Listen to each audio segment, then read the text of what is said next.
Good morning, every one of you. I welcome all of you to my platform, Excellence Your Destination, a platform meant for learning better English in a simple but comprehensive manner. তোমাদের সকলকে আমি স্বাগত জানাই সহজ সরল সুস্পষ্ট এবং সর্বাঙ্গীন ইংরেজি শেখবার আমার প্ল্যাটফর্ম এক্সেলেন্স ইয়োর ডেস্টিনেশনে। আমাদের আজকের টপিক রিলেটিভ প্রোনাউন। শুরুতেই আমি বলে নিই, রিলেটিভ প্রোনাউন এমন একটি টপিক যেটা এক্সামিনেশন পয়েন্ট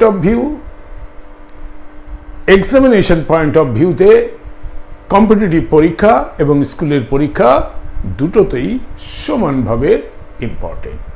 প্রচুর কোশ্চেন্স রিলেটিভ প্রোনাউনের এই চ্যাপ্টার থেকে এসে থাকে কম্পিটিটিভ পরীক্ষায়। যেমন আমি ডিসকাস করব পরে যে কি ধরনের কোশ্চেন হয়, but first let us understand what is relative pronoun. ইংরেজিতে 5টা রিলেটিভ প্রোনাউন আছে। There are 5 relative pronouns in English grammar. They are who, whom, whose, that and which. এই 5টা হলো ইংলিশে রিলেটিভ প্রোনাউন। দেখো, রিলেটিভ প্রোনাউন এই who, whom, whose or which when they are used for asking question, যখন প্রশ্ন করবার জন্য এদের ব্যবহার করা হয় তখন তাদের বলে ইন্টারোগেটিভ প্রোনাউন। কিন্তু এখন আমরা যেটা ডিসকাস করব সেটা প্রশ্ন করবার জন্য নয়, সেটা রিলেশন সেট করবার জন্য। রিলেটিভ, এই রিলেটিভ শব্দটা তোমরা জানো, রিলেটিভ শব্দের অর্থ হলো আত্মীয়। রিলেটিভ শব্দের অর্থ আত্মীয় হতে পারে, আর আমরা করতে পারি সম্বন্ধযুক্ত বিষয়। সম্বন্ধযুক্ত বিষয়, কোনো একটা ব্যাপারের সাথে আরেকটা ব্যাপারের একটা সম্বন্ধ রয়ে গেছে বলেই তাকে রিলেটিভ বলা হচ্ছে। এই রিলেটিভ প্রোনাউন 5 রকম আমি বললাম, 5টা হু, whom, whose, that and which. এবং হু, হুম, হুজ অ্যান্ড হুইচ এগুলো যখন কোশ্চেন করবার জন্য ব্যবহৃত করা হয় বা ব্যবহার করা হয় তখন তাকে ইন্টারোগেটিভ প্রোনাউন বলে। বাট যখন রিলেশন দেখানোর জন্য ব্যবহার করা হয় তখন তাকে রিলেটিভ প্রোনাউন বলে। আমি বিস্তৃত যখন ডিসকাস করব তখন তোমাদের ব্যাপারটা পরিষ্কার হয়ে যাবে। দেখো, রিলেটিভ প্রোনাউন ডিফাইন করতে যে আমরা প্রথমেই বলতে পারি relative pronoun is used to refer to the noun already mentioned. আমি পরে বুঝিয়ে দিচ্ছি এই কথাটার অর্থ কি। Relative pronoun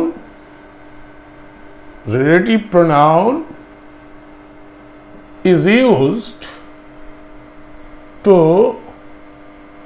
refer to a noun already mentioned.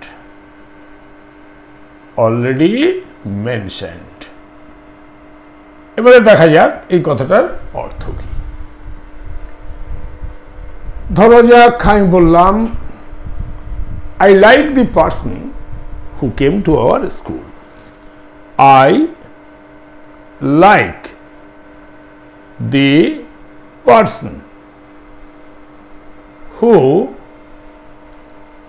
Came to our school. এর মানে হচ্ছে আই লাইক দ্য পার্সন, আমি পছন্দ করি লোকটিকে, হু যে।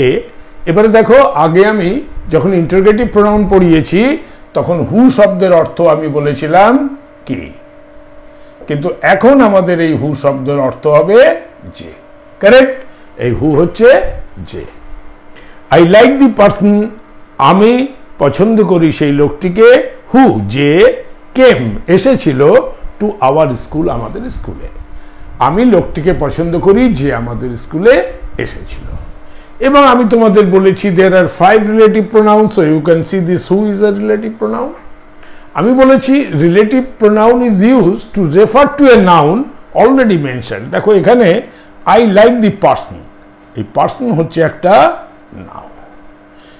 এবারে আই লাইক দ্য পার্সন, যে এসেছিল, যেটাকে না পার্সন, যে পার্সনটা আমাদের স্কুলে এসেছিল, এই পার্সনকে রেফার করছে এবং পার্সন ইজ এ নাউন। তাই আমি লিখেছি relative pronoun is used to refer to a noun. এই নাউনকে এই রিলেটিভ প্রোনাউন রেফার করছে যেটা already mention. I like the পার্সনটা অলরেডি মেনশন করা রয়েছে। আর একটা এক্সাম্পল দিলে ব্যাপারটা পরিষ্কার হয়ে যাবে। দেখো it is Ravi. It is Ravi who arranged the dance program. Who arranged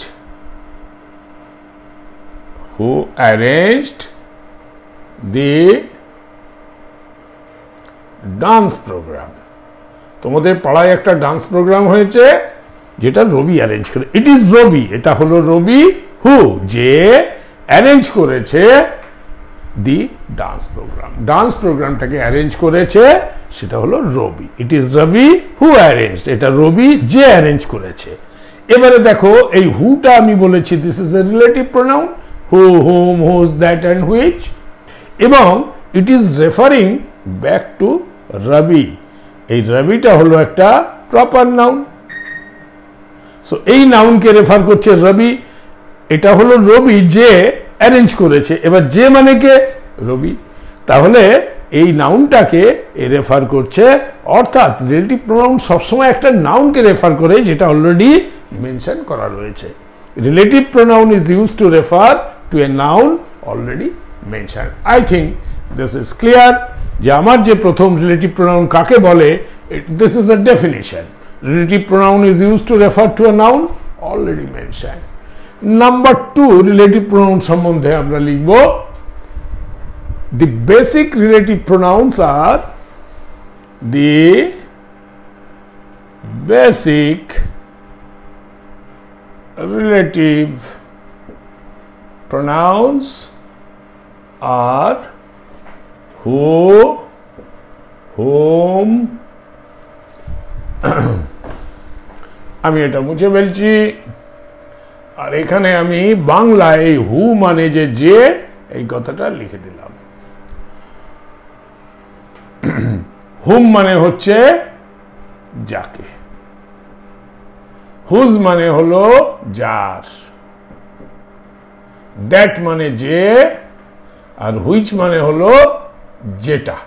এটা হচ্ছে বাংলায় যেটা বলা হয় সেটা আমি এখানে লিখে দিলাম in case of relative pronoun. Interrogative pronoun হলে হুটা হয়ে যেত কে, হুম হচ্ছে কাকে, হুজ হয়ে যেত কার, দ্যাট হয়ে যেত কে, অ্যান্ড হুইচ হয়ে যেত কোনটা। ঠিক আছে? তো basic relative pronouns are who, whom, whose, that and which, that and which. Clear? প্রথমে আমরা বুঝলাম রিলেটিভ প্রোনাউন্স মানে যে প্রোনাউন একটি রিলেশন সেট করে একটি নাউনের সাথে, অর্থাৎ relative pronoun is used to refer to a noun already mentioned. There are 5 basic relative pronouns in English. They are who, whom, whose, that and which. এইবারে third যে পয়েন্টটা, that is the most important. আমি এই দুটো এখন মুছে ফেলছি, নাহলে আমার জায়গা থাকবে না লেখার। So you must always take a screenshot and write down in your notebook. Screenshot নিয়ে তোমরা লিখবে এবং একটা বড় গ্রামার বই এইভাবে তোমাদের তৈরি হয়ে যাবে, which you can refer always. এবং তাহলে আমার লেকচারের সাথে সাথে লেকচারটা শুনলে তোমাদের গ্রামারের নলেজটা সম্পূর্ণ হবে। ওকে, আমি এটা রাফ করছি। এবারে আমি যে পয়েন্টটা বলবো, that is the most important point in the relative pronoun. Relative pronouns are a type of a pronoun used to introduce a relative clause.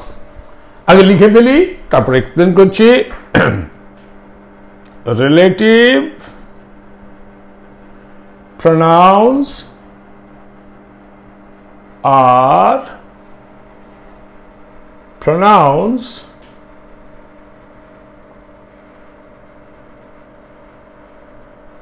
used to introduce a relative clause. শুধু ইন্ট্রোডিউসই করে না, কে connect করে। Use to introduce a relative clause and connects it to the main clause and connects it to the main clause and connects it to the main clause of the sentence. Now এই যে আমি লিখলাম relative pronouns are pronouns, relative pronoun হলো এমন pronoun use to introduce a relative clause. এই যে কথাটা লিখেছি use to introduce a relative clause, এই রিলেটিভ ক্লজ সম্বন্ধে তুমি কিছুই জানো না, এটা একটা নতুন শব্দ।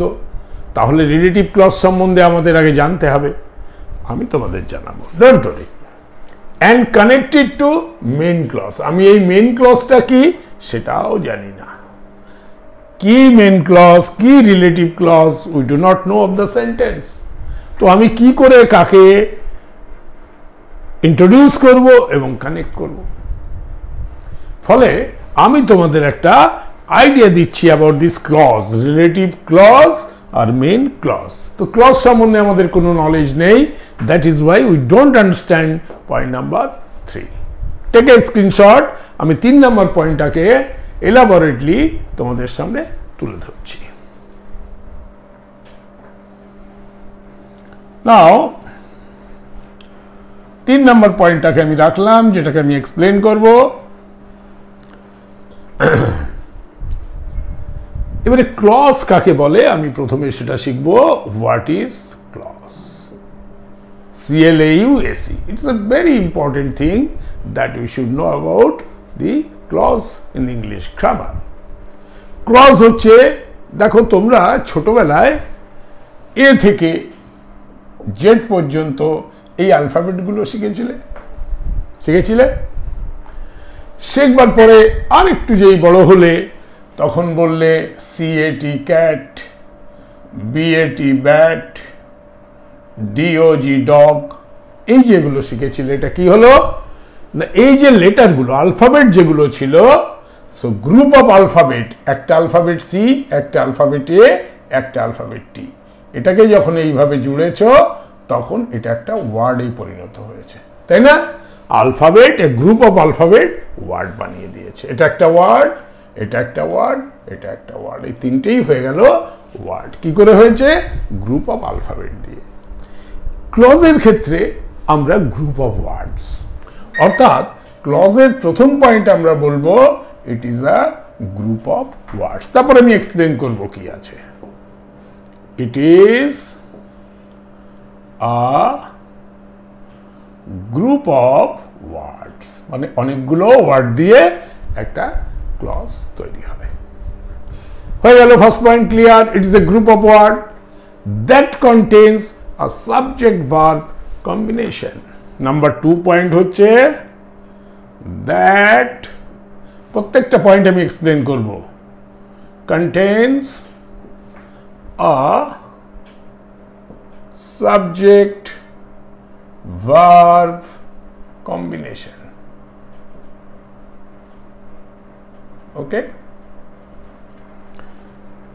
সব কটা পয়েন্ট আমি এক্সপ্লেন করব যাতে তোমাদের আর কোনো ডাউট থাকবে না। প্রথমে আমরা দেখেছিলাম relative pronouns are pronouns use to introduce a relative clause and connected to the main clause of the sentence.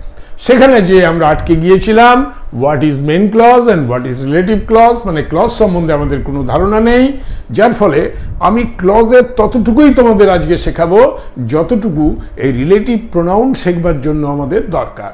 Relative প্রোনাউনের কনসেপ্টটাকে crystal clear করবার জন্য আমাদের কিন্তু ক্লজের নলেজটা দরকার। ঠিক আমি ততটুকু ক্লজের নলেজ এখন দিচ্ছি, otherwise clause will be a separate chapter, যেটা আমি তোমাদের পরে পড়াবো। ইটস এ বিগ চ্যাপ্টার, অনেক কিছু পড়তে হবে ক্লজ সম্বন্ধে, সেগুলো আলাদা ব্যাপার। কিন্তু আজকে আমি ততটুকুই তোমাদের শিখিয়ে দিচ্ছি যতটা আমাদের রিলেটিভ প্রোনাউনের কনসেপ্ট বিল্ড আপ করবার জন্য লাগে। তো it is a group of words that contains a subject verb combination. আর থার্ড পয়েন্ট হচ্ছে has a complete meaning by itself and has a complete meaning by itself. এবারে আমি 3 নম্বর পয়েন্টটা রিমুভ করে দিচ্ছি। তোমরা মনে রাখো relative pronoun is a pronoun used to introduce a relative clause and connect it to the main clause of the sentence. পরে আমি আবার এটা সম্বন্ধে কথা বলবো, আমি এটাকে রাফ করছি, নালে জায়গা হচ্ছে না আমাদের। নাও আমি বললাম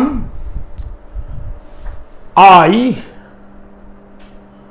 গো টু, আই মানে আমি, এটা হয়ে গেল একটা সাবজেক্ট, গো হয়ে গেল verb, to I go to, ব্যাস। তাহলে এর তো কোনো মানে হলো না, আমি কোথায় যাই কি কোনো ব্যাপারে ক্লিয়ার হলো না। সো এখানে কি বলেছে, it is a group of word. তাহলে আই একটা ওয়ার্ড, গো একটা ওয়ার্ড, টু একটা ওয়ার্ড, তার মানে প্রথম পয়েন্টটা clear, it's a group of word. That contains subject verb combination, একটা সাবজেক্ট আছে একটা ভার্ব আছে, আই গো, আই এর সাথে গো, এটাকে বলে সাবজেক্ট ভার্ব কম্বিনেশন। তার মানে number 2 point is also clear. and has a complete meaning by itself. I go to এর কিন্তু complete meaning নেই, তাহলে কিন্তু একটা ক্লজ হলো না। যেই আমি লিখবো I go to school, then the meaning is clear and then it becomes a clause as per this definition. Now number 3 is also okay. Clear? My mother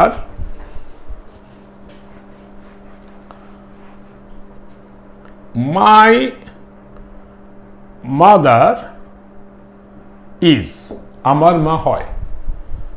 এবার মাই আমার মা, অর্থাৎ এখানে গ্রুপ অফ ওয়ার্ড হচ্ছে একটা, দুটো, তিনটে ওয়ার্ড আছে, একটা ভার্ব আছে, my mother is the subject, is হচ্ছে ভার্ব, তাহলে subject verb combination, but meaning নেই। 3 number point is not clear, that is why it cannot be a clause.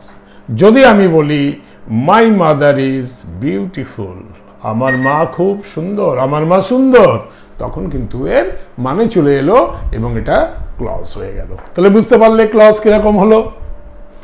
এবারে তোমাদের ক্লজের আমি একটা ব্যাপার বুঝাচ্ছি। ধরো একটা sentence, the man who robbed us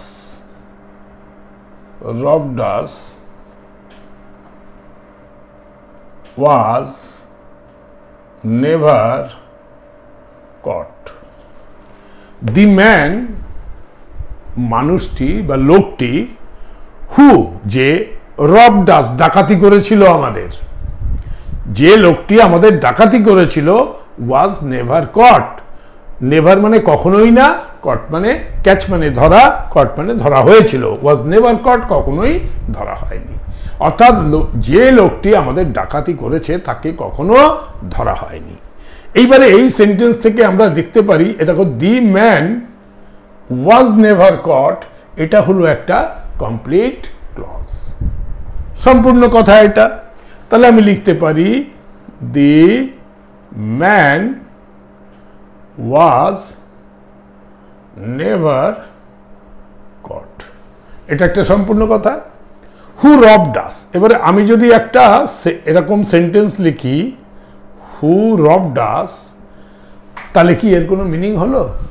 দেখো, হু রবড আস এটা হয়ে গেল আমার গ্রুপ অফ ওয়ার্ড, রবড হয়ে গেল ভার্ব, হু একটা সাবজেক্ট, সাবজেক্ট ভার্ব কম্বিনেশন রয়েছে, কিন্তু মিনিং হচ্ছে হু রবড আস, যে ডাকাতি করেছিল আমাদের। ব্যাপারটা, সেন্টেন্সটা ক্লিয়ার হলো না। কিন্তু এই হু রবড আস এইখানে যখন আমি কানেক্ট করে দিয়েছি এই সেন্টেন্সটার সাথে, দি ম্যান ওয়াজ নেভার কট, তার সাথে যখন একে আমি কানেক্ট করেছি, তখন কিন্তু আমার পুরো মানেটা এসে গেছে। The man who robbed us was never caught. এবারে দি ম্যান ওয়াজ নেভার কট, এটা যেহেতু পূর্ণাঙ্গ একটি ক্লজ, নিজেই এর মানে বলতে পারছে, একে বলা হয় মেন ক্লজ। মেন ক্লজ বা ইন্ডিপেন্ডেন্ট ক্লজ। ইন্ডিপেন্ডেন্ট মানে কি? স্বাধীন। Independent clause. ক্লিয়ার? এইবারে বুঝেছো মেন ক্লজ? তখন যে আমি বলছিলাম যে relative pronouns are a type of pronouns use to introduce a relative clause and connect it to the main clause of the sentence. এবারে হু রবড আস এ যেহেতু নিজে নিজে কোনো মানে হচ্ছে না, কিন্তু যখন মেন ক্লজের সাথে লাগানো হচ্ছে তখন টোটালটা একটা মানে হচ্ছে, অর্থাৎ এর ডিপেন্ডেন্ট এই মেন ক্লজ বা ইন্ডিপেন্ডেন্ট ক্লজের উপরে। অর্থাৎ ইন্ডিপেন্ডেন্ট ক্লজের সাথে ওকে লাগালে তাহলে এর মানে আসছে। এটাকে বলে ডিপেন্ডেন্ট ক্লজ। ডিপেন্ডেন্ট ক্লজ বা একে সাবঅর্ডিনেট ক্লজও বলা হয়। ওকে, তাহলে বোঝা গেল দি ম্যান ওয়াজ নেভার কট এটা মেন বা ইন্ডিপেন্ডেন্ট ক্লজ হলো, আর হু রবড আস এটা ডিপেন্ডেন্ট ক্লজ বা সাবঅর্ডিনেট ক্লজ হলো। আমি ক্লজটা একটু বুঝিয়ে নিই, তারপরে will come back to the relative pronoun. ঠিক আছে? এবারে তাহলে ডিপেন্ডেন্ট ক্লজকে আমি কিভাবে ডিফাইন করব? A group of word that contains a group of words that contains subject verb combination and does not make any sense on its own in a sentence, এবং এর নিজে কোনো সেন্স ক্লিয়ার করছে না সেন্টেন্সে, অর্থাৎ সেন্টেন্সের মানে কিন্তু হচ্ছে না। তাহলে ডিপেন্ডেন্ট ক্লজ আমি কি বলবো? It is a group of word, it contains subject verb combination, but does not complete যেটা additional but it does not make sense on its own as a sentence. It does not make any sense. It does not make any sense on its own in a sentence. On its own, নিজে নিজে in a sentence. তাহলে আমি যখন dependent ক্লজের definition বলবো, আমি কি বলবো? It is a group of word that contains a subject verb combination but it does not make any sense, এটা কোনো সেন্স ক্লিয়ার করে না অন ইটস ওন, নিজে নিজে ইন আ সেন্টেন্স। একটি সেন্স, সেটা তোমরা দেখেছো। হু রবড আস বললে তো সেন্স ক্লিয়ার হলো না কি এর মানে, সেই জন্য একে বলে ডিপেন্ডেন্ট ক্লজ।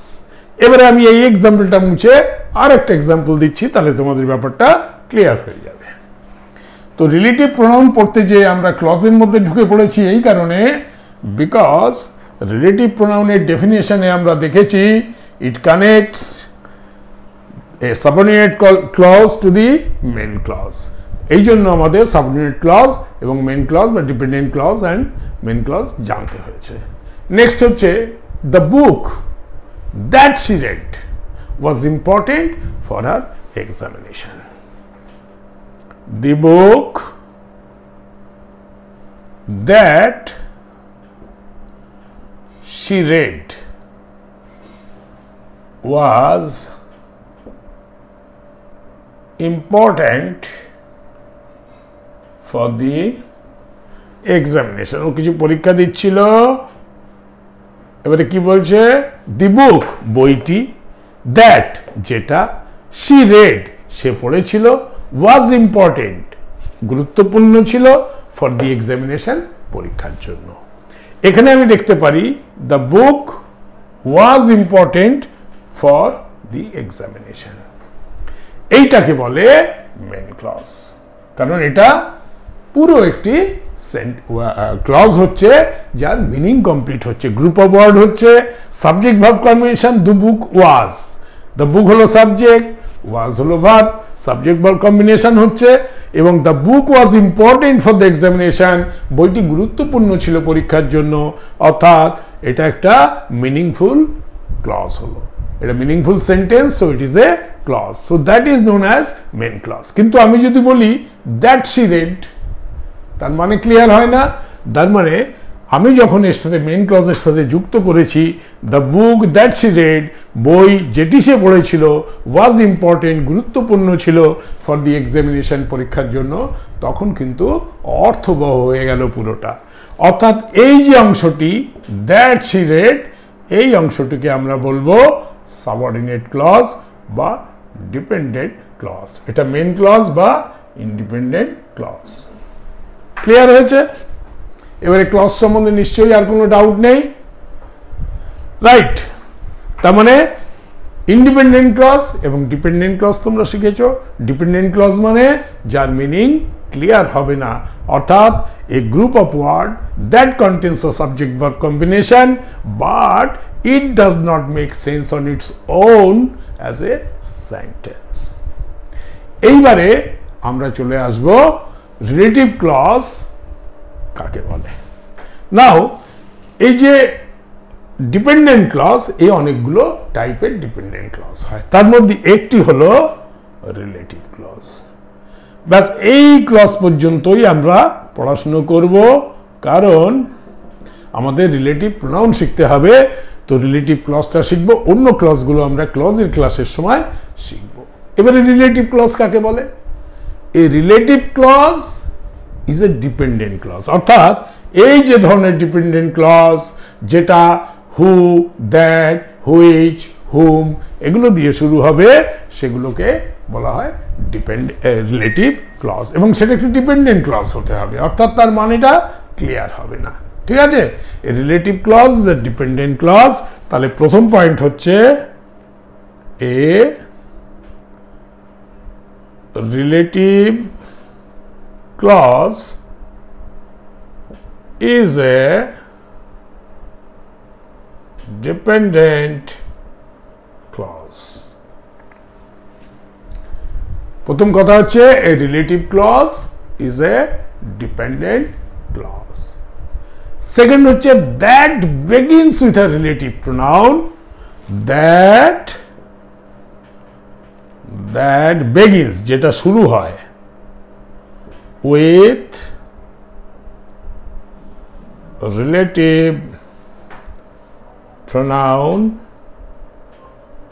such as, কি আছে রিলেটিভ প্রোনাউন না? who, whom, whose, that and which, এইগুলো দিয়ে যে সাবঅর্ডিনেট ক্লজ শুরু হবে তাকে বলে রিলেটিভ ক্লজ।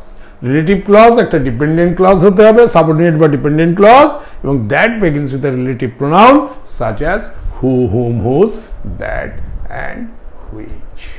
ক্লিয়ার হয়েছে? Relative clause describes the noun. এবারে আমি সেইগুলোকে এক্সপ্লেন করব কিভাবে রিলেটিভ ক্লজ ডেসক্রাইব করছে নাউনকে। আর the relative clause is a part of the sentence that contains a relative pronoun. তার মানে রিলেটিভ ক্লজের মধ্যে আমি দেখতে পাচ্ছি আমার রিলেটিভ প্রোনাউন থাকছে সে, এবং যেটা দিয়ে রিলেটিভ প্রোনাউন দিয়ে শুরু হচ্ছে যে সাবঅর্ডিনেট বা ডিপেন্ডেন্ট ক্লজ, তাকে বলছে রিলেটিভ ক্লজ। এই রিলেটিভ ক্লজ আবার দু রকমের হয়। এবারে আমি এই জায়গাটা মুছে ফেলি, তোমরা এগুলো স্ক্রিনশট নিয়ে নাও, আমি এই জায়গাটা মুছে ফেলছি। Now slowly will enter into the relative pronoun. আগে আমরা ক্লজটাকে না শিখলে রিলেটিভ প্রোনাউনটাকে কিছুতেই বুঝতে পারবো না, আমাদের ভাষা নলেজ হবে, দ্যাট ইজ নট গুড। ওকে, তো আমরা রিলেটিভ ক্লজ বলেছি, রিলেটিভ ক্লজ হচ্ছে ডিপেন্ডেন্ট ক্লজ হবে, এবং যে ক্লজটা শুরু হবে হু, whom, which, that and whose, এই রিলেটিভ প্রোনাউনগুলো দিয়ে। ঠিক আছে, এবারে রিলেটিভ ক্লজ দু টাইপের হয়। দেখো, রিলেটিভ ক্লজ, এই রিলেটিভ ক্লজ দু ধরনের হয়। কি কি? নাম্বার ওয়ান হচ্ছে রেস্ট্রিকটিভ বাট ডিফাইনিং, একটা হচ্ছে রেস্ট্রিকটিভ বা একে ডিফাইনিং ক্লজও বলা হয়। আর একটা হচ্ছে নন রেস্ট্রিকটিভ, নন রেস্ট্রিকটিভ বা নন ডিফাইনিং। এবারে রেস্ট্রিকটিভ ক্লজ মানে যেটা restricts or defines the meaning of a noun or a noun phrase and provides necessary information about the sentence. যেমন আমি তোমাকে একটা এক্সাম্পল দিচ্ছি, the parrot, এবং তারপরে এই পয়েন্টগুলো বললে তোমরা বুঝতে পারবে। the parrot that ran away yesterday returned to the cage. আমি এক্সপ্লেন করছি এই রেস্ট্রিকটিভটা, ঠিক আছে? the parrot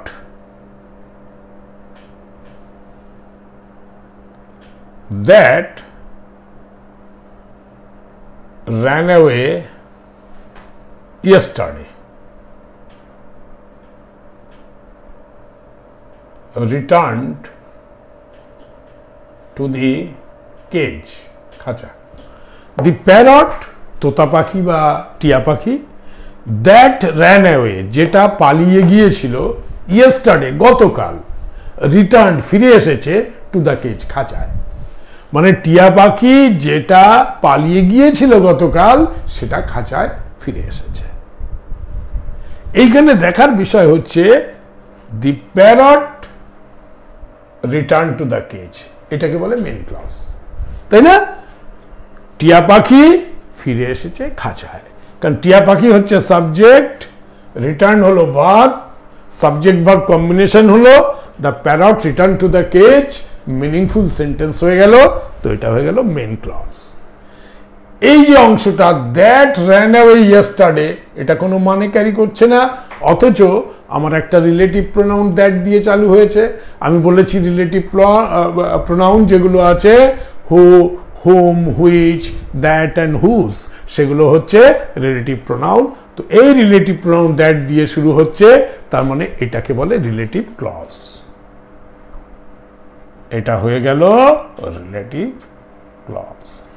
এবং আমি যদি বলতাম শুধু the parrot return to the cage, তুমি প্রশ্ন করতে কোন প্যারট, কোন প্যারট ফিরে এসেছে, তার সম্বন্ধে কোনো কিছু ইনফরমেশন নেই।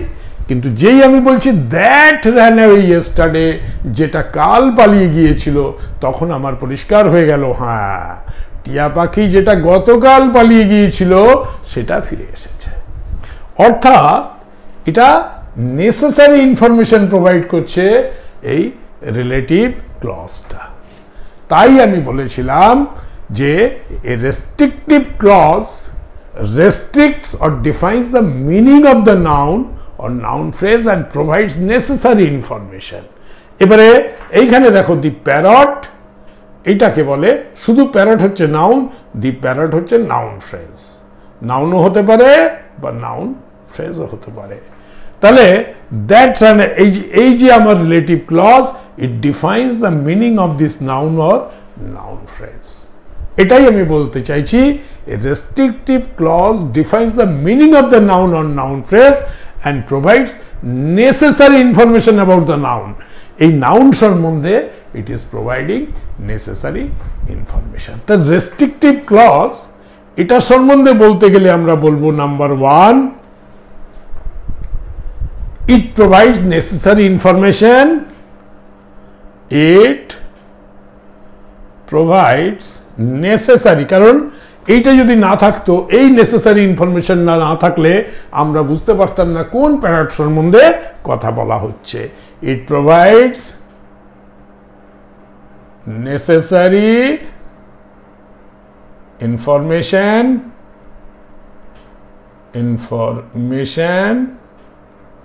about noun or noun phrase, about noun oblique noun phrase. Noun বা noun phrase সম্বন্ধে it provides necessary information. আর কি বলেছি? It defines the meaning of the noun or noun phrase. এই নাউনটার মানে বোঝাচ্ছে এই রেস্ট্রিকটিভ ক্লজ দিয়ে। এটা তুমি দিয়ে দিলেই হবে। It provides necessary information about the noun or noun phrase. আর একটা কথা দেখো, এখানে কোথাও আমি কোনো কমা দিইনি, so it is not set up by the commas. এই রেস্ট্রিকটিভ ক্লজগুলো অর্থাৎ কোনো কমা নেই, পুরোটা একসাথে তখনই হয় যখন এই যে রিলেটিভ ক্লজ একে যদি আমি মুছে দিই তাহলে কিন্তু এই সেন্টেন্সের মিনিং ক্লিয়ার থাকলো না। অর্থাৎ if we remove the relative clause, the meaning of the sentence gets disturbed. Meaning of the sentence is not there. আমি যেটা বলতে চেয়েছি যে টিয়া পাখি যেটি পালিয়ে গিয়েছিল কালকে সেটা খাঁচায় ফিরে এসছে। এবার শুধু আমি যদি বলি টিয়া পাখি খাঁচায় ফিরে এসছে, then there are lot of questions. কোন টিয়া পাখির সম্বন্ধে আমরা বলছি, কি ব্যাপার আমরা জানি না। সেই জন্যই বলা হয় এটাকে আমরা রিমুভ করতে পারি না। এই ইনফরমেশনটা নেসেসারি, ইট প্রোভাইড নেসেসারি ইনফরমেশন, প্রয়োজনীয় ইনফরমেশন, যাকে কোনো সময় বাদ দেয়া যাবে না। আর একটা এক্সাম্পল দিলে রেস্ট্রিকটিভ ক্লজের আরো ব্যাপারটা তোমাদের ক্লিয়ার হয়ে যাবে। দেখো, ক্লাসের মধ্যে কোনো একজন student, he ask lot of question, the student ask lot of question. এবার কোন স্টুডেন্ট প্রশ্ন আসবে? ক্লাসে তো অনেক স্টুডেন্ট আছে, তার মানে একটা নেসেসারি ইনফরমেশন দিয়ে আমাকে এই সেন্টেন্সটা ক্লিয়ার করতে হবে। দি স্টুডেন্ট, আমি এটা রাফ করে দিই, হ্যাঁ এটা রাফ করে দিচ্ছি। The student, the student who sits at the back of the classroom asks lot of questions. এবার দেখো, the student asked lot of question. Student, ছাত্রটি ask lot of question, জিজ্ঞাসা করে প্রচুর কোশ্চেন। এটা হয়ে গেল মেইন ক্লজ। কেন না, এটা বাই ইটসেলফ একটা মিনিং ক্যারি করছে। এটা group of word. Student ask, student হলো সাবজেক্ট, আস্ক হয়ে গেল ভার্ব, তার মানে সাবজেক্ট ভার্ব কম্বিনেশন রয়েছে এবং এটা একটা মিনিং ক্যারি করছে by itself. The student ask lot of question, ছাত্রটি প্রচুর প্রশ্ন জিজ্ঞাসা করে।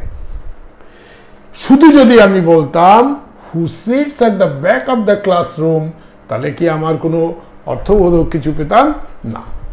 আমি বললাম যে ক্লাসের শেষে বসে, এটা দিয়ে তো কোনো মিনিংফুল সেন্টেন্স হলো না। ফলে এইটা যেটা আমি এই মেন ক্লজের সাথে যেই জুড়েছি, তখনই মানে হয়ে গেল ছাত্রটি যে ক্লাসের শেষ প্রান্তে বসে সে খুব প্রশ্ন জিজ্ঞাসা করে। মানে পরিষ্কার হয়ে গেল। অর্থাৎ এ হয়ে গেল ডিপেন্ডেন্ট ক্লজ, এবং এই ডিপেন্ডেন্ট ক্লজ যেহেতু হু দিয়ে শুরু হয়েছে সেই জন্য একে আমরা বলবো রিলেটিভ ক্লজ, তাই না? রিলেটিভ প্রোনাউন দিয়ে যে ডিপেন্ডেন্ট ক্লজ শুরু হচ্ছে তাকে বলে রিলেটিভ ক্লজ। সেটা একটা ডিপেন্ডেন্ট ক্লজও বটে এবং ডিপেন্ডেন্ট ক্লজের আন্ডারে এ হলো রিলেটিভ ক্লজ। এখানে হুটা হয়ে গেল আমার রিলেটিভ প্রোনাউন। এই হুটা রিলেটিভ প্রোনাউন, এটা দিয়ে শুরু হয়েছে বলে এটাকে আমরা রিলেটিভ ক্লজ বলেছি। এবং আমরা who sits at the back of the classroom এটাকে যদি তুলে দিই তাহলে the student ask lot of question, এটা দিয়ে আমরা কিন্তু বুঝতে পারবো না কোন স্টুডেন্ট সম্বন্ধে আমরা এই কথাটা বলছি। তাই জন্য এই নেসেসারি ইনফরমেশনটা জোড়া হয়েছে, যেটা আমি তোমাদের বলেছিলাম রেস্ট্রিকটিভ ক্লজের। এটাকে বলে যে necessary information about the noun. কোন নাউন না, দ্য স্টুডেন্ট। এই স্টুডেন্ট হচ্ছে একটি নাউন এবং এইটার সম্বন্ধে নেসেসারি ইনফরমেশন দিচ্ছে who sits at the back of the classroom. এই যে ক্লজটা, এই রিলেটিভ ক্লজটা, this gives information about this noun. So this is known as a restrictive clause. তার মধ্যে কোনো কমা থাকে না, এবং এই রেস্ট্রিকটিভ ক্লজটাকে তুলে দিলে পুরো যে বক্তব্যটা আমরা বলতে চেয়েছি সেটা ক্লিয়ার হয় না। আর একটা এক্সাম্পল দিই, the book that she bought yesterday was important for the examination. The book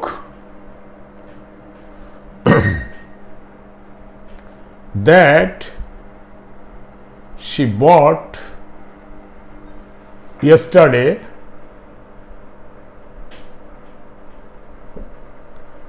was important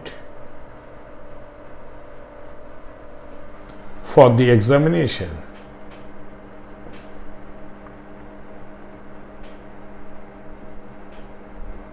এবারে দেখো এখানে the book was important for the examination, এটা হয়ে গেল মেন ক্লজ।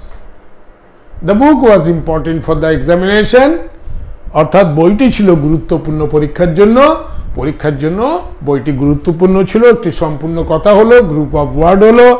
দি বুক হচ্ছে সাবজেক্ট, ওয়াজ হলো ভার্ব, সাবজেক্ট ভার্ব কম্বিনেশন রয়েছে, so that is the main clause.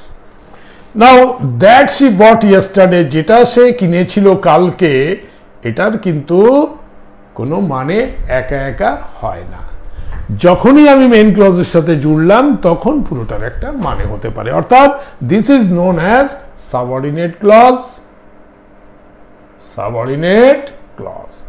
কিন্তু এই সাবঅর্ডিনেট ক্লজ যেহেতু দ্যাট দিয়ে শুরু হয়েছে, অর্থাৎ আমি হু, হুম, হুইচ, দ্যাট এগুলো তোমাদের বলেছিলাম, এই রিলেটিভ প্রোনাউন দিয়ে যদি শুরু হয় সেই ক্লজ, তাকে বলে রিলেটিভ ক্লজ। এই সাবঅর্ডিনেট ক্লজকে আমরা বলবো relative clause.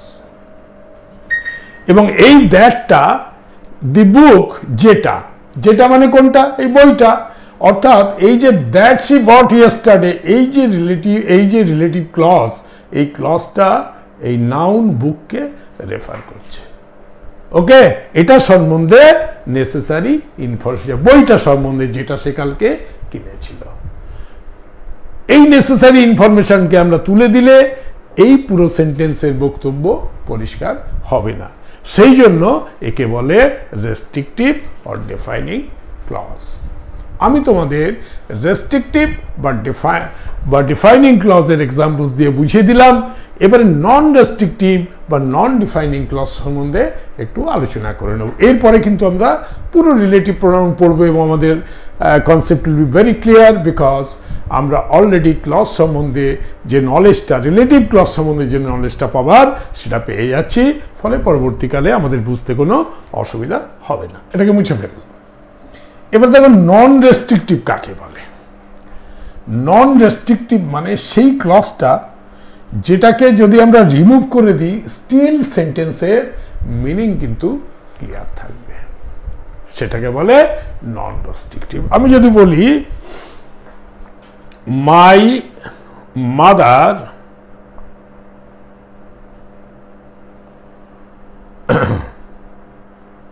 who is very tall is thinking about opening a restaurant.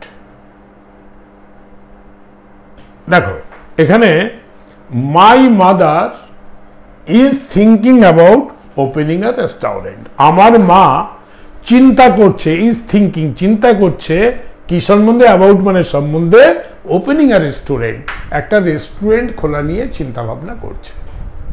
তাহলে আমার মা একটা রেস্টুরেন্ট খোলা নিয়ে চিন্তা ভাবনা করছে, এটা হয়ে গেল মেন ক্লাস। তার কারণ it is a group of word, my mother আর ইজ হলো ভার্ব, সাবজেক্ট ভার্ব কম্বিনেশন রয়েছে, এবং পুরো সেন্টেন্সটা এবং এই ক্লজটা মিনিংফুল হচ্ছে, যার জন্য this is known as a main clause. Who is very tall, এটা হচ্ছে সাবঅর্ডিনেট ক্লজ। এবার এই subordinate clause who is very tall, এইখানে দেখার বিষয় হচ্ছে, দেখো এই main clause my mother is thinking about opening a restaurant, আমার মা একটা রেস্টুরেন্ট খোলার চিন্তা করছে আর সে লম্বা, এই ইনফরমেশনটা যদি না থাকতো তাহলে কিন্তু আমার এই সেন্টেন্স অর্থবহ থাকতো। আমার মা একটা রেস্টুরেন্ট খোলার ভাবনা চিন্তা করছে, সেখানের সাথে মা লম্বা না ছোট হাইট এর কোনো সম্পর্ক নেই। অর্থাৎ this is not necessary information, not necessary. আগেরটার ক্ষেত্রে আমরা কি দেখেছিলাম? দ্যাট ওয়াজ নেসেসারি, ওটাকে তোলা যেত না, বাদ দেওয়া যেত না। This is not a necessary information. এই সাবঅর্ডিনেট ক্লজ বা রিলেটিভ ক্লজ, এই যে হু দিয়ে শুরু হয়েছে, তার মানে এটা একটা রিলেটিভ ক্লজ, এটা হচ্ছে রিলেটিভ ক্লজ। এই রিলেটিভ ক্লজ, এই ইনফরমেশনটা নট নেসেসারি। এইরকম ক্ষেত্রে মাই মাদারের পরে একটা কমা হবে, এই রিলেটিভ ক্লজ শেষ হওয়ার পরে একটা কমা হবে। এইটাকে বলে নন রেস্ট্রিকটিভ বা নন ডিফাইনিং ক্লজ। রিলেটিভ ক্লজ দু রকমের, একটা রেস্ট্রিকটিভ যেটা আগে শেখালাম, আর নন রেস্ট্রিকটিভে নট নেসেসারি ইনফরমেশন, যে ইনফরমেশন আমাদের দরকার নেই এমন ইনফরমেশন থাকবে ইন দ্য রিলেটিভ ক্লজ, যাকে তুলে দিলেও সেন্টেন্সের মানে ক্লিয়ার থাকবে। আমার মা যে খুব লম্বা, সে চিন্তা করছে একটা রেস্টুরেন্ট খোলার।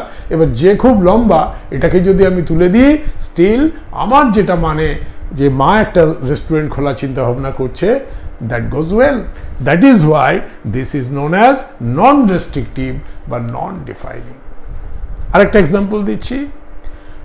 My friend who eats vegetarian food, my friend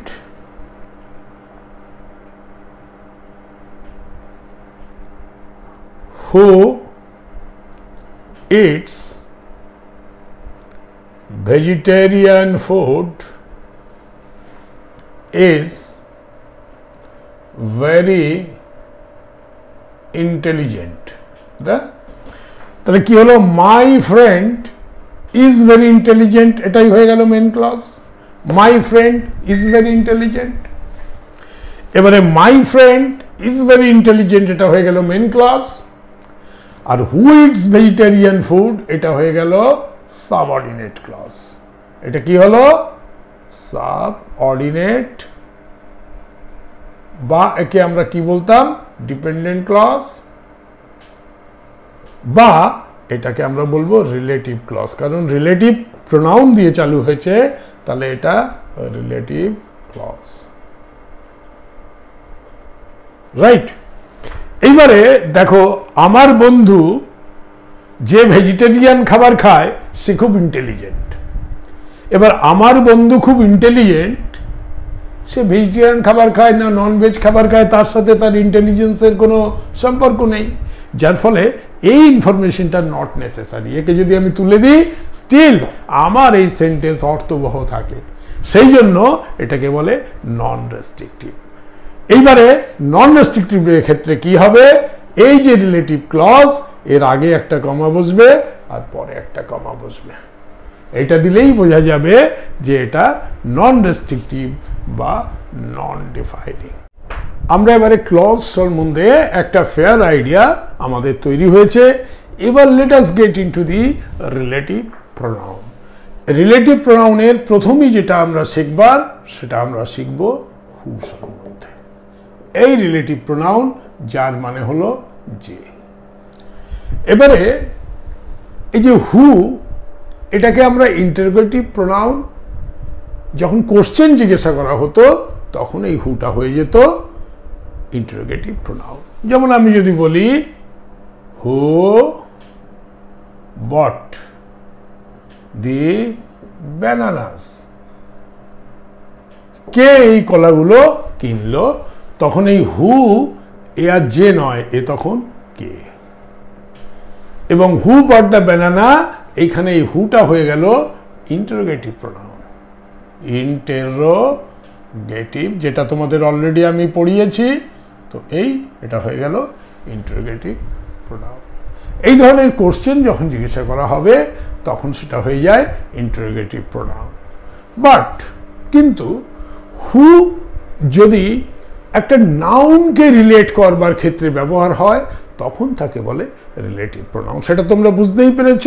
আমি একটা এক্সাম্পল দিলে ব্যাপারটা ক্লিয়ার হয়ে যাবে। এটাকে আমি রাফ করছি। The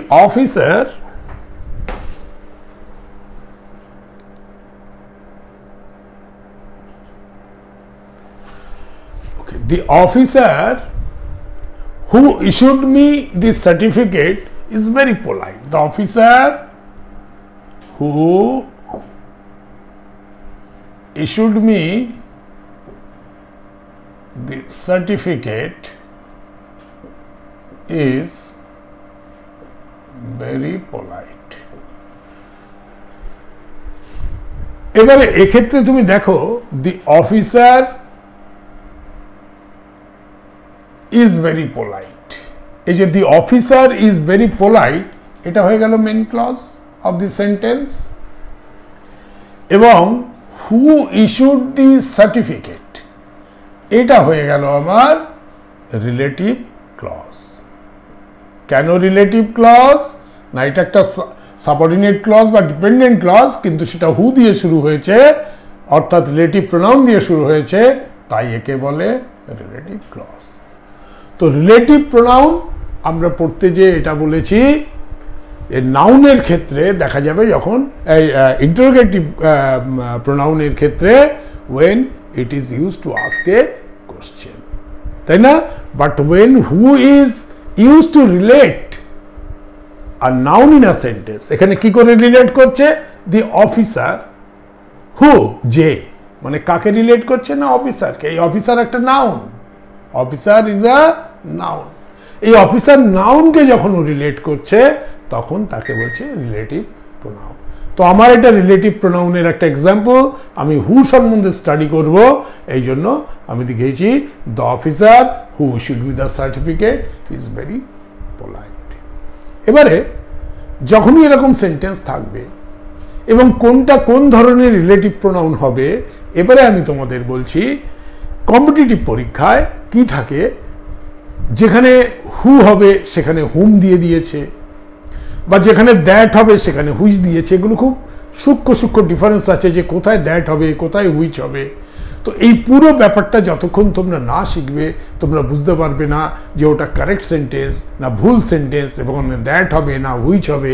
তো ওরা কি করবে, একটা ভুল রিলেটিভ প্রোনাউন দিয়ে দেবে, দিয়ে তোমাকে বলবে এই সেন্টেন্সটাকে কারেক্ট করো। এগুলো কম্পিটিটিভ পরীক্ষায় আসে। আর স্কুলের পরীক্ষায় কি থাকে, ফিল ইন দ্য ব্ল্যাঙ্কস টাইপের, সেখানে হু লেখা থাকবে, স্ল্যাশ হুম লেখা থাকবে, এর মধ্যে কোনটা হবে সেটা লিখতে হবে।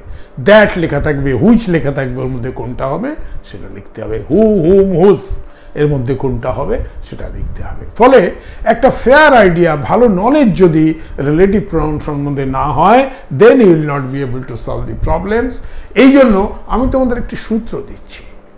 রিলেটিভ প্রোনাউনকে বোঝবার জন্য প্রথম সূত্র হচ্ছে, 1 নম্বর হচ্ছে identify the clause. Identify the clause. আমি এখানে আইডেন্টিফাই করেছি the officer is very polite is the main clause. Who issued me the certificate is the relative clause, কারণ হু দিয়ে শুরু হয়ে যায়। ওকে, তো এখানে আমার আইডেন্টিফিকেশনের কাজটা হয়ে গেছে। First thing we have done. Then identify the antecedents. Identify the antecedent. Antecedent মানে পূর্ববর্তী যে নাউনটা আছে, অর্থাৎ তোমার রিলেটিভ প্রোনাউনের আগে একটি নাউন আছে, সেই নাউনটাকে আইডেন্টিফাই করো। কি আইডেন্টিফাই করবে? সেই নাউনটা, এই যে নাউনটা, এটা একটা নাউন হবে, এবং এই নাউনটা এটা পিপল বা পিপল বা পার্সন বা হিউম্যান বিং, আমি সরি লিখে দিই, এটা হিউম্যান যদি হয়, তাহলে এটার সাথে যাবে হু। আর যদি থিংস হয় তাহলে এর সাথে যাবে হুইচ বা দ্যাট। এবার কখন হুইচ যাবে কখন দ্যাট যাবে সেগুলো আমি সব শেখাবো। অর্থাৎ হিউম্যান হলে হু হবে, এটা আমার বোঝা। অর্থাৎ আমার এখানে দি অফিসার, অফিসার হচ্ছে একটা হিউম্যান, যার জন্য আমি এখানে হু ইজ কারেক্ট, এখানে the officer that issued me the certificate লিখিনি, the officer which issued me the certificate লেখা হয়নি। কারণ কি, এই যে রিলেটিভ প্রোনাউন এ কাকে রেফার করছে না অফিসার বলে একটি নাউনকে, যে হচ্ছে একটা হিউম্যান বিং। তাহলে এই জন্য আমরা আইডেন্টিফাই করবো অ্যান্টিসিডেন্টসকে, which will be a noun and if that is human then will use who. যদি হিউম্যান হয়, অ্যান্টিসিডেন্ট মানে পূর্ববর্তী নাউন, আগে যে নাউনটা বসেছে এই রিলেটিভ প্রোনাউনে আগে। দেন থার্ড স্টেপ হচ্ছে জাস্টিফাই দি রিলেটিভ প্রোনাউন। তো আমি দেখো তিনটে স্টেপে তোমার এটা করে দিলাম। একটা হচ্ছে আইডেন্টিফাই দ্য ক্লজ, প্রথমে আমরা মেন ক্লজ আর রিলেটিভ ক্লজকে আইডেন্টিফাই করেছি, তারপরে আমরা অ্যান্টিসিডেন্টকে খুঁজে বের করেছি, তারপরে আমরা বুঝেছি অ্যান্টিসিডেন্ট একটা হিউম্যান নাকি থিংস। যদি হিউম্যান হয় ইউজ হু, সেটা হচ্ছে জাস্টিফাই দ্য রিলেটিভ প্রোনাউন। ঠিক আছে, ক্লিয়ার হয়েছে? এবং এই যে হুটা না, এই হু সবসময় সাবজেক্ট, সবসময় ইট ইজ এ সাবজেক্টিভ বা সাবজেক্ট। ঠিক আছে, এই হু হয় সমস্ত সময় সাবজেক্ট। কেন হু সবসময় সাবজেক্ট হয় সেটা আমি তোমাদের একটা এক্সাম্পল দিয়ে বুঝিয়ে দিচ্ছি। ধরো হু কখন, আমরা যদি বলি হু ওয়েন্ট টু স্কুল, কে স্কুলে গিয়েছিল, আমরা বলবো আই ওয়েন্ট টু স্কুল, বা হি ওয়েন্ট টু স্কুল, বা আমি বলবো শি ওয়েন্ট টু স্কুল, বা we went to school, they went to school. অর্থাৎ আমার সেই যে সাবজেক্ট প্রোনাউন, অর্থাৎ পার্সোনাল প্রোনাউনের একটা সাবজেক্ট প্রোনাউন, একটা অবজেক্ট প্রোনাউন, অর্থাৎ এটা হয় সাবজেক্ট। তার মানে এই হুটা রিপ্লেস করছে এই subject I, he, she, we, they, এটা যেটা হবে তাকে রিপ্লেস করছে। সেই জন্য who will be always subject. Okay, who কারণ এ সাবজেক্টকে রিপ্লেস করছে, সেই জন্য হুটা সবসময় সাবজেক্ট। ঠিক আছে, তাহলে আমরা এরকম বলতে পারি যে হুটা ইউজড হবে ফর পিপল, এবং this will be always used as subject pronoun. Subject pronoun মানে I, he, she, we, they, এইগুলোকে রিপ্লেস করে, সেই জন্য who is subject. ক্লিয়ার হয়েছে? Next, the scientist who works on radar technology is my relative. The scientist who works on radar technology is our relative. আমি এই উপরটা মুছে ফেলছি।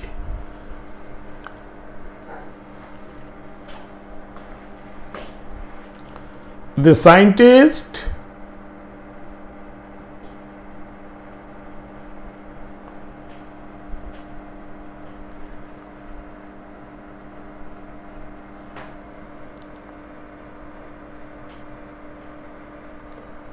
radar technology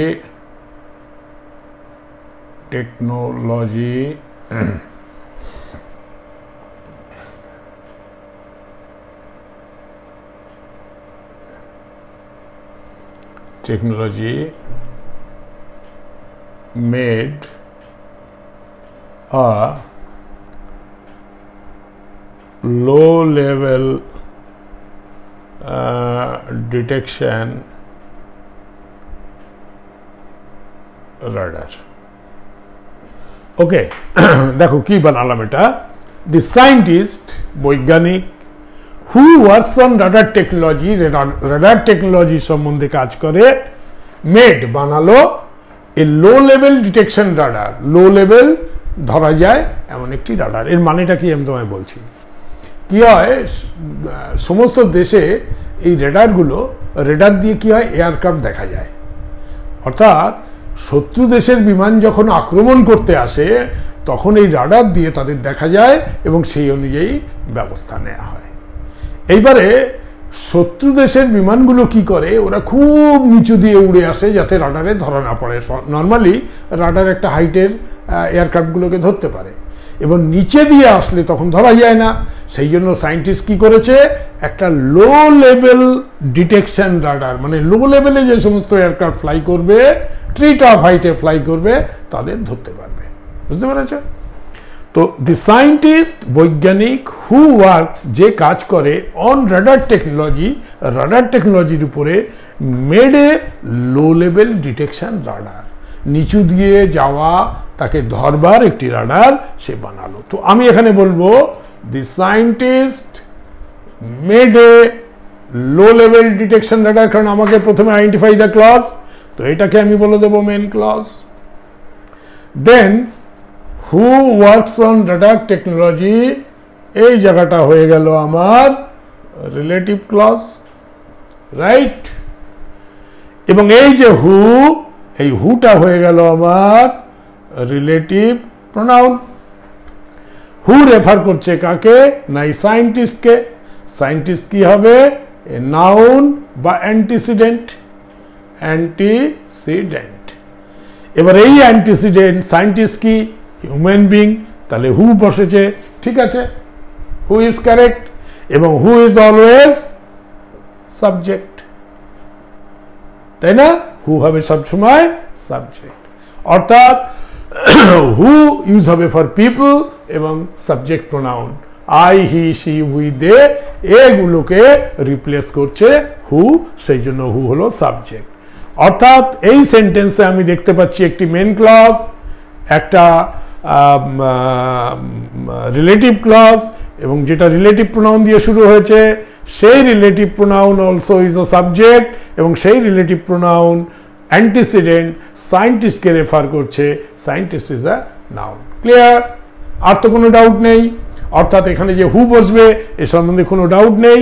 আমার যদি এটা হিউম্যান না হয়ে থিংস হতো, তাহলে হুইচ বা দ্যাট হতো, এবং কোথায় হুইচ কোথায় দ্যাট হতো তার জন্য আবার এক্সটেন্সিভ স্টাডি আছে, সেটা আমি তোমাদের শেখাবো। এবারে 3 number, I am looking for a secretary who can use computer well. এটা বুঝি?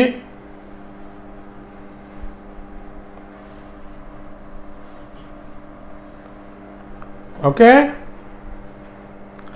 I am looking for, মানে আমি খুঁজছি, লুকিং ফর মানে আমি খুঁজছি, I am looking for a secretary who can work on computer well. আমার প্রথমে কি আইডেন্টিফাই দ্য ক্লজ, তাহলে এটা simple, I am looking for a secretary, এই পর্যন্ত হয়ে গেল আমার মেন ক্লজ, এটা আলাদা আলাদা করে দেয়া নেই। Who can work on computer, এটা হয়ে গেল রিলেটিভ ক্লজ। এই রিলেটিভ ক্লজের এই হু হয়ে গেল রিলেটিভ প্রোনাউন, এটা হয়ে গেল relative pronoun oblique subject pronoun, right? কারণ ইট রিপ্লেসেস দ্য সাবজেক্ট। এবং হু এর অ্যান্টিসিডেন্টকে সেক্রেটারি, সেক্রেটারি হচ্ছে কি একটি নাউন এবং অ্যান্টিসিডেন্ট, এবং secretary is a human being, তার জন্য হু রয়েছে, it is perfectly okay. Clear? সেই জন্য আমি এখানে সেন্টেন্সগুলো লিখে সেখানে হু ঠিক আছে কিনা বোঝানোর চেষ্টা করছি তোমাদের। এবারে হুর যখন এক্সাম্পল আমার কমপ্লিট হয়ে যাবে, যখন আরেকটা আমি কিছু ধরবো, হতে পারে হুম ধরবো, হুইচ ধরবো, বা যেটাই আমি স্টার্ট করব হুজ হতে পারে, তো তখন তোমরা দেখতে পারবে যে কোথায় আমরা কি কারণে এই হুর জায়গায় অন্য কিছু বসাচ্ছি। তো মেইন ফর্মুলা হচ্ছে এটা, identify the clause, identify the antecedents, see that antecedent is a noun, see that that is a human, then it is who, if it is thing, then which and that, which or that, এবং কোথায় which হবে কোথায় that হবে, that I will teach you. ঠিক আছে? এবার আমি এটা মুছে ফেলছি নিচেরটা। Now next sentence, Marie Curie. Marie Curie জানো? মেরি কুরি যে রেডিয়াম ডিসকভার করেছিল। Marie Curie is the woman who discovered radium. Marie Curie is the Marie Curie was the woman who discovered radium. Now Marie Curie discovered radium. এটা হয়ে গেল main clause. আমরা প্রথমে identify the clause করছি।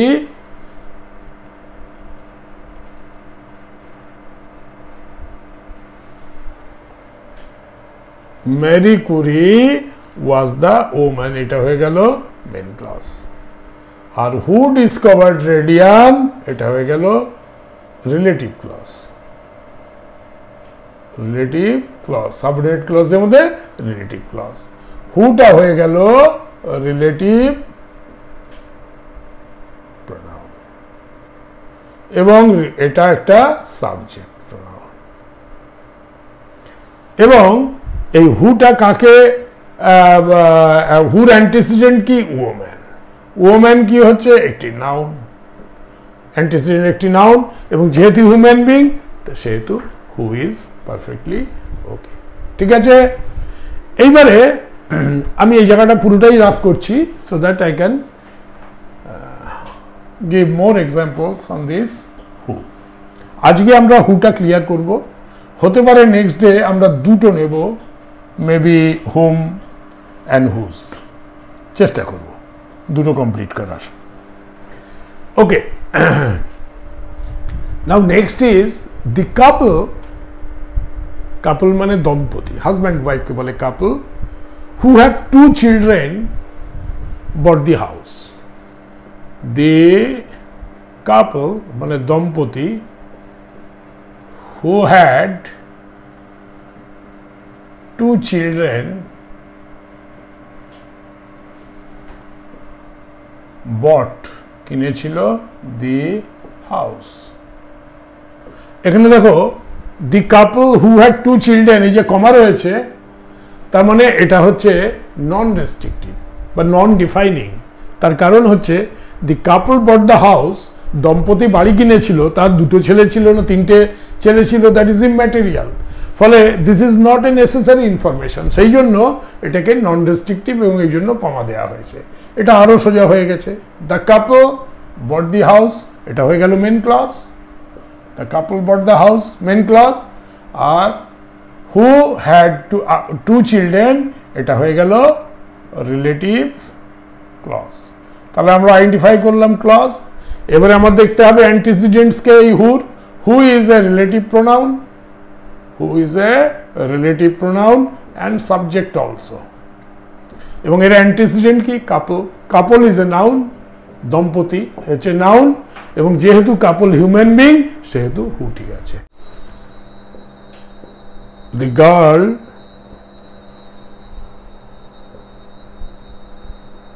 who sang in the program is a doctor. তো এখানে হচ্ছে the girl is a doctor, এটা হয়ে গেল main clause. who sang in the program, যে গেয়েছিল প্রোগ্রামে, এটা হয়ে গেল রিলেটিভ ক্লজ। তাহলে আমরা ক্লজকে আইডেন্টিফাই করলাম এবং এটা হয়ে গেল, একটা হয়ে গেল রিলেটিভ প্রোনাউন এবং এ হয়ে গেল সাবজেক্ট প্রোনাউন এবং এর অ্যান্টিসিডেন্ট কি? The girl is the antecedent, এটা হচ্ছে antecedent and that should be a noun এবং সেটা যদি হিউম্যান বিং হয় তাহলে হু হবে, that is right. Last example that I will give on this and then we'll close down who. Student who study hard will do well in the examination. একটু rough করে নিয়ে এটা তোমরা স্ক্রিনশট নিয়ে নেবে। the student who study hard, student যে খুব কঠোর পরিশ্রম করে, the student who study hard will do well in the examination. এখানে আমাদের সূত্র অনুযায়ী প্রথমেই আইডেন্টিফাই দ্য ক্লজ, তাহলে আমরা the student will do well in the examination, এটা হয়ে গেল মেন ক্লজ, কারণ এটা পুরোটাই অর্থবহ। হু স্টাডি হার্ড, এটা হয়ে গেল আমার সাবঅর্ডিনেট ক্লজ, বা এটাকে আমি বলবো হু দিয়ে চালু হয়েছে বলে একে বলে রিলেটিভ ক্লজ।